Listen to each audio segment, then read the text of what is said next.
आज चाहिँ मेरो पासपोर्ट रिन्यू गर्ने अपोइन्टमेन्ट थियो 1 बजेको। म चाहिँ मेरो डकुमेन्टहरू लिएर ट्रेन स्टेसन निस्किएँ।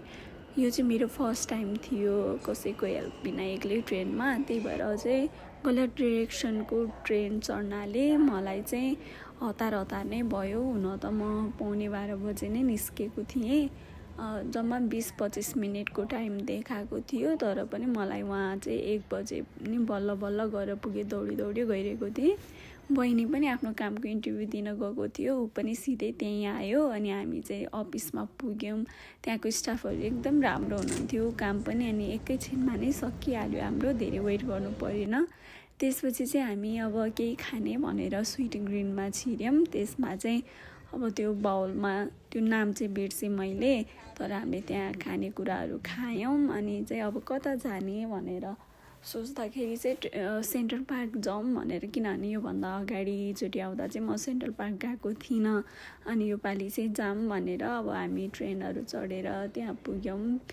सेन्ट्रल पार्क चाहिँ हामी अब हिँडेर नै घुम्नुपर्छ नि त, किनभने त्यो कति एकरमा छ अरे, कि त्यो साइकलमा अब कि हिँडेर साइकलहरू त्यहीँ रेन्ट गर्न नि मिल्ने, अनि त्यसपछि आफैले लिएर जान पनि मिल्ने। अनि यस्तो देख्दा चाहिँ नेपालको रिक्साहरूको याद आइरहेको थियो कि नेपालमा रिक्सामा हिँडेको जस्तो। अनि मौसम चाहिँ खासै राम्रो थिएन भन्नाले घाम पनि लागेको थिएन, जाडो चिसो नै थियो। अलि समर लागेपछि आउनुपर्ने खालको ठाउँ रहेछ। एकदम क्लाउडी थियो कि वेदर चाहिँ, न यसो भ्यूहरू राम्रोसँग अब त्यो घाम लाग्दा जस्तो चाहिँ नदेखिने के। अनि त्यो डगको हेयर स्टाइल, त्यो हेयर कट कस्तो क्युट के, म त हेरेको भए कस्तो क्युट देखेको थियो।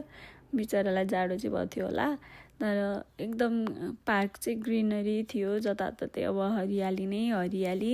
मजाले अब घाम लागेको दिन भए चाहिँ अझ मजाले घुमिन्थ्यो होला। वेदर चाहिँ अलिक चिसो भएर त्यस्तो हिँड्न पनि जाँगर चाहिँ लागेको थिएन। अनि त्यहाँनिर गार्डनहरू फुलहरू फुलिरहेको थियो, अब स्प्रिङ सिजन छ नि त। अनि जताततै अब बोटहरूमा फुलहरू चाहिँ देखिने, यो स्प्रिङ सिजन भएर पनि अब पातहरू झरिरहेको यताउति हुन्छ नि त। अनि हामी चाहिँ धेरै बेर चाहिँ घुमेनौँ, अब त्यो चिसो नै थियो, धेरै बेर घुम्नलाई त्यस्तो जाँगर नै लागेन। अनि अब हामी चाहिँ अन्त कता जाने भन्दाखेरि चाहिँ लाइब्रेरी जाऊँ, अब इन्डोरमा त त्यति चिसो पनि हुँदैन भनेर चाहिँ हामी लाइब्रेरी पुग्यौँ।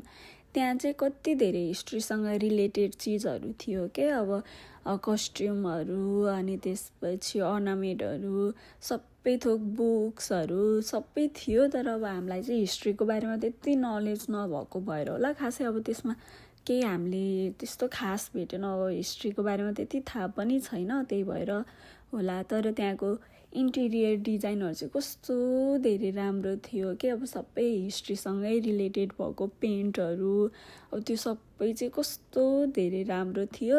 अनि एकैछिन हामीले मजाले बिल्डिङहरू मजाले घुम्यौँ तल माथि गरेर।